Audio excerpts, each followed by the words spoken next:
Media start with colon. ये सबसे पहले ना कॉलन से स्टार्ट करते हैं। कॉलन का यूजेज क्या है? ये सिंबल है कॉलन का। Dear colon has been used to provide extra information in a sentence in order to make your sentence more clear। ये हमेशा आपके सेंटेंस को क्लियर करती है, क्लैरिफाई करती है। लेकिन इसके चंद यूजेज हैं। मेडिसन ये तब यूज होगी जब आपका कंप्लीट सेंटेंस होगा। ये मैं नहीं यूज कर सकता, मैं लिखूंगा माय और इसके बाद कॉलन आ जाए। कॉलन उस वक्त आएगी when it would be a complete sentence. ये कॉलन हटा दो ना, मैं वहां पे फुल स्टॉप ऐड करूं, it must be a complete sentence, तब मैं कॉलन यूज करूंगा, अदरवाइज मैं कॉलन नहीं यूज कर सकता। कंप्लीट सेंटेंस होगा आपका। कंप्लीट सेंटेंस नहीं है तो हम कॉलन को यूज नहीं कर सकते।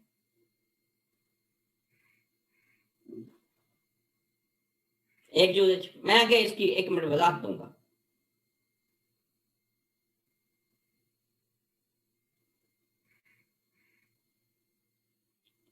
मेडिसन इसके दूसरा यूजेज जो है ना, आपने देखा होगा डायरेक्ट एंड डायरेक्ट जब हम लिखते हैं ना, क्या लिखते हैं? Direct and direct. हम लिखते हैं ही सेज। आप अक्सर देखते हो कभी ये सेज के बाद कामा होता है, कभी कभार कामा नहीं होता, कभी कभार सेमीकोलन भी होता है। तो ये आपकी चॉइस है। मैं वजाहत करता हूँ, 1 मिनट मुझे दें। जैसे आपका डिजिटल टाइम जो है ना, उसमें भी हम कॉलन यूज करते हैं। किसमें? डिजिटल टाइम में हम लिखते हैं अभी क्या टाइम हुआ है, 8 पास समथिंग, हम लिखेंगे 8 और उसके दरमियान भी डिजिटल टाइम में, और आखिर ये रेशियोज के दरमियान 2:3। अब हम इसकी वजाहत जरा पढ़ते हैं। ये देखें जरा, इसकी वजाहत देखें। अब सबसे पहला सेंटेंस जैसा अगर मैं पढ़ूंगा तो मैंने यहां पे सेंटेंस लिखा है The fire had destroyed many things in the house।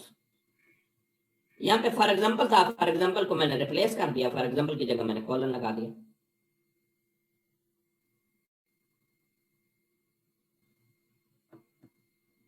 लेकिन मैंने रूल वही है कि कॉलन से बेटे ये अगला पोर्शन में खत्म करूं ना, तो यहां पे मैं फुल स्टॉप लगाऊं ना, फुल स्टॉप, तो ये कंप्लीट सेंटेंस होना चाहिए। मैं द फायर के बाद कॉलन नहीं लगा सकता था, क्योंकि इससे पहले तो कंप्लीट से देखो, जब सेंटेंसेस में आएगी ना, सेंटेंसेस में तो कॉलन से पहले कंप्लीट सेंटेंस होना चाहिए कि कॉलन को हटा के अगर आप फुल स्टॉप लगाएं तो वो कंप्लीट सेंटेंस होना चाहिए, वो फुल मीनिंग देना चाहिए। अगर कंप्लीट सेंटेंस नहीं है तो ये गलत हो जाएगा।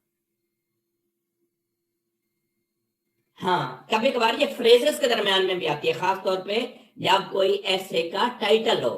देखो ना, 2 साल पहले आया था democracy in Pakistan colon, but हमेशा इंग्लिश ऐसे में कॉलन के बाद वाले पोर्शन पे फोकस किया जाता है। वो फॉर एग्जांपल लिख देता है, वो कहता है यार democracy in Pakistan for example, वो कहता है फॉर एग्जांपल इन 2 चीजों पे आपने फोकस करना है।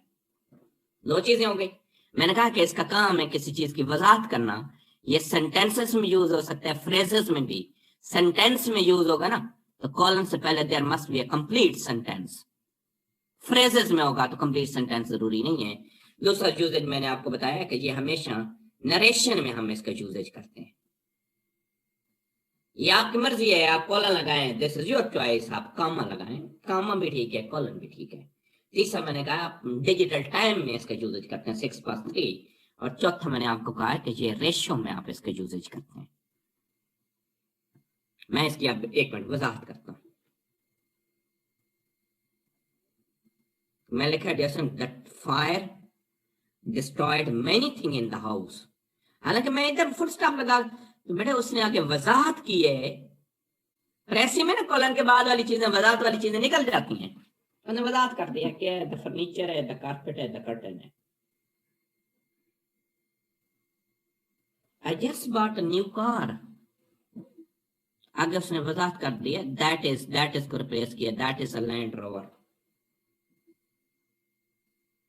There are 7 colour in the rainbow. For example था, या सच था या एज था, red, orange, yellow, green, blue, indigo and violet. Muhammad went shopping and bought some fruit. For example था 2 apples, some cherries and a melon.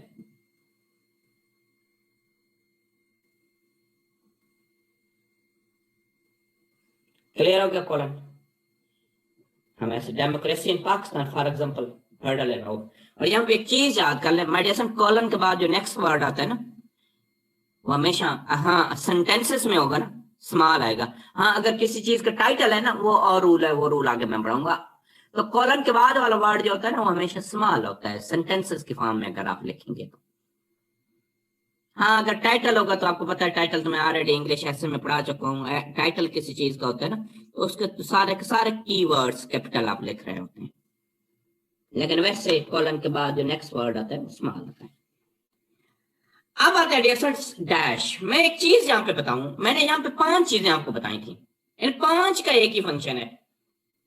एक group ये है कॉलन और एक ग्रुप ये है। इन सारों का काम है फॉर एग्जाम्पल को रिप्लेस करना, साथ एस को रिप्लेस करना।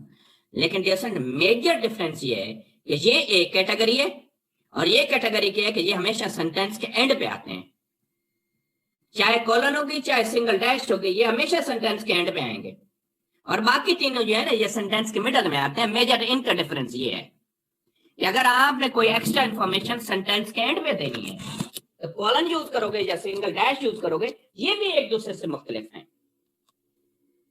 और जैसे अगर आपने वही एक्स्ट्रा इंफॉर्मेशन सेंटेंस के मिडल में देनी है, एंड में नहीं देनी है, मिडल में देनी है, तो जैसे अगर आपने मिडल में देनी है तो आप कुछ और यूज करोगे। अब आते हैं सिंगल डैश क्या है, फर्क क्या है। मेडिसन डिफरेंस इनका ना बड़ा सिंपल सा डिफरेंस है।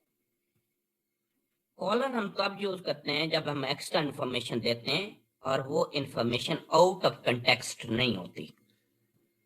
क्या नहीं होती मेडिसन? वो इंफॉर्मेशन जो होगी वो आउट ऑफ कंटेक्स्ट नहीं होगी, विद इन कंटेक्स्ट होगी।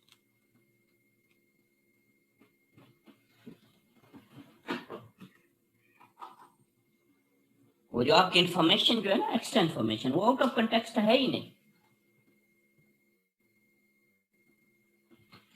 लेकिन जब आप डैश यूज करेंगे ना, वो आउट ऑफ कंटेक्स्ट होगी और वो सेंटेंस का फ्लो जो होगा उसको मुकम्मल तौर पे ब्रेक कर देगी। मैं मिसाल देता हूं, ये देखो जब हम बेटा ये जितने भी सेंटेंस है ना, यहाँ पे हमने कॉलन यूज किया ना, देखो सेंटेंस की ब्रेक नहीं होगा, फ्लो मेंटेन रहा है। क्योंकि जो हम एक्स्ट्रा इंफॉर्मेशन दे रहे हैं वो कोई आउट ऑफ कंटेक्स्ट नहीं है इंफॉर्मेशन हम दे रहे हैं।